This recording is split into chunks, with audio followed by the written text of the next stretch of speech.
नमस्कार, आप देख रहे हैं भारतवर्ष 17 और मैं हूं आपके साथ ज्योतिका। आइए रुक करते हैं खबर की ओर। Blood cancer bone marrow transplant का इलाज अब लिवासा हॉस्पिटल मोहाली में उपलब्ध है। Doctor Mukesh Chawla press club sector 27 Chandigarh में मीडिया को बताया। उत्तर प्रदेश में ब्लड कैंसर और बोन मैरो ट्रांसप्लांट के विकल्पों के बारे में जागरूकता पैदा करने के लिए लिवासा अस्पताल मोहाली के डॉक्टरों की एक टीम ने शनिवार को यहां मीडिया को संबोधित किया। इस अवसर पर सीनियर कंसल्टेंट हेमोटोलॉजिस्ट और bone marrow transplant physician doctor Mukesh Chawla, director medical oncology doctor Jatin Sareen और doctor Priyanshu Chaudhary, medical oncologist, Livasa अस्पताल मोहाली उपस्थित थे। वरिष्ठ संवाददाता सुनील कुमार पांडे की रिपोर्ट। चाहूंगा कि बोन मैरो ट्रांसप्लांट एक नॉन सर्जिकल प्रोसीजर है। इसमें हम क्या करते हैं, जो हमारा नॉन फंक्शनिंग या डैमेज बोन मैरो है उसमें हम एक हेल्दी डोनर के बोन मैरो या सेल से रिप्लेस कर देते हैं। ये दो तरह का होता है, एक ऑटोलोगस ट्रांसप्लांट होता है, एक एलोजेनिक बोन मैरो ट्रांसप्लांट होता है। ऑटोलोगस ट्रांसप्लांट होता है जिसमें पेशेंट से ही सेल लिए जाते हैं और एलोजेनिक होता है जिसमें एक हेल्दी डोनर से सेल लिए जाते हैं।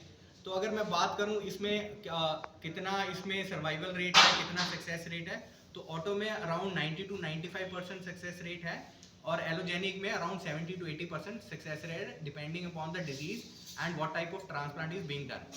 इसमें अगर मैं बात करूं कि कितनी देर हॉस्पिटल में, ये थोड़ा कॉम्प्लिकेटेड प्रोसीजर होता है जिसमें ऑटो में 12 से 15 दिन हॉस्पिटल में रहना पड़ता है और एलो में 20 से 25 दिन हॉस्पिटल में रहना पड़ता है। अगर कॉस्ट की बात करें, it's very cost effective in India. बाहर जो यूएस में ऑटो ट्रांसप्लांट 1 से सवा करोड़ का हो रहा है, यहाँ पे 8 से 10 लाख में हो रहा है और जो एलो ट्रांसप्लांट है 2 करोड़ या 2.5 करोड़ का हो रहा है, यहाँ पे 20 से 25 लाख के अराउंड हो रहा है।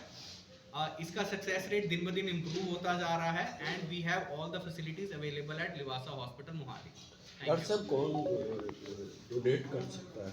डोनेट करने वाले को कितने दिन हॉस्पिटल में रहना पड़ता है? जैसे मैंने बताया कि इसमें एक हमें पहले स्क्रीनिंग करना पड़ता है कि पहले ओवरऑल डोनर हेल्दी है कि नहीं। उससे भी पहले एक रिक्वायरमेंट होता है कि हमें मैचिंग करना पड़ता है कि भाई उसके सेल का मेकअप पेशेंट के सेल मेकअप के साथ मैच कर रहा है कि नहीं, जिसके लिए एक स्पेशल टेस्ट होता है HLA टाइपिंग। वो आजकल ब्लड से भी होने लग गया है, जैसे हम ब्लड सैंपल देते हैं वैसे ही होता है। इसके लिए कोई एडमिशन की अभी जरूरत नहीं है, सिंपल एक टेस्ट है, वो रिपोर्ट 10 से 15 दिन के अंदर आ जाती है। अगर वो डोनर मैच कर जाए उसके बाद हम उसका स्क्रीनिंग करते हैं कि ओवरऑल हेल्दी है डोनर या नहीं। उसके बाद पेशेंट को डोनर को कुछ इंजेक्शंस लगते हैं जो ओपीडी बेसिस पे ही लग जाते हैं, जिसके लिए एडमिट करने की जरूरत नहीं है। और जो प्रोसीजर भी है स्टेम सेल कलेक्शन करने का, जो बोन मैरो ट्रांसप्लांट के लिए है, ये कोई सर्जिकल प्रोसीजर नहीं है। जैसे प्लेटेड एफेरेसिस होता है, जैसे एसटीपी के लिए हम डोनेट करते हैं, वैसा ही प्रोसीजर होता है कि पेशेंट डोनर मॉर्निंग में आता है, मशीन के ऊपर उनका ब्लड के थ्रू ही ब्लड को रोटेट करके वापस दे दिया जाता है और उसमें से स्टेम सेल कलेक्ट कर लेते हैं। ये 3 से 4 घंटे का प्रोसीजर होता है। तो बहुत ही सेफ प्रोसीजर है, जैसे हम प्लेटलेट कलेक्ट करते हैं वैसे ही है। कोई इसमें सर्जरी नहीं है, कोई एक्स्ट्रा इंजेक्शन नहीं देने पड़ते। वेरी सेफ टू पेशेंट को सर रिकवर करने में कितना समय लगता है और खर्चा कितना आता है? हाँ, जैसे मैंने बताया कि डिपेंड करता है कौन सा ट्रांसप्लांट कर रहे हैं। अगर हम ऑटो ट्रांसप्लांट कर रहे हैं उसका हॉस्पिटल का स्टे 12 से 15 दिन का होता है, 10 से 15 दिन हम बोल सकते हैं। एवरेज खर्चा हम बात करें 8 से 10 लाख का रहता है और इसमें almost with in 1 month recovery हो जाती है। अगर हम एलो ट्रांसप्लांट की बात करें जो डोनर से करते हैं, उसमें थोड़ा लंबा स्टे रहता है 20 से 25 दिन का और इसमें कॉस्ट रफली बिटवीन 15 to 20 लाख रहती है, डिपेंडिंग कौन सा ट्रांसप्लांट कर रहे हैं। और टोटल रिकवरी में इसको 2 से 3 महीने लग जाते हैं। बोन मैरो के लिए क्या ऑपरेशन की जरूरत पड़ती है, क्योंकि लोगों को अंदर एक यही डर होता है कि ऑपरेशन करना। हाँ, ये मैंने बताया कि ये ना डोनर के लिए ट्रांसप्लांट है कुछ इसमें और ना ही पेशेंट के लिए कोई ट्रांसप्लांट है।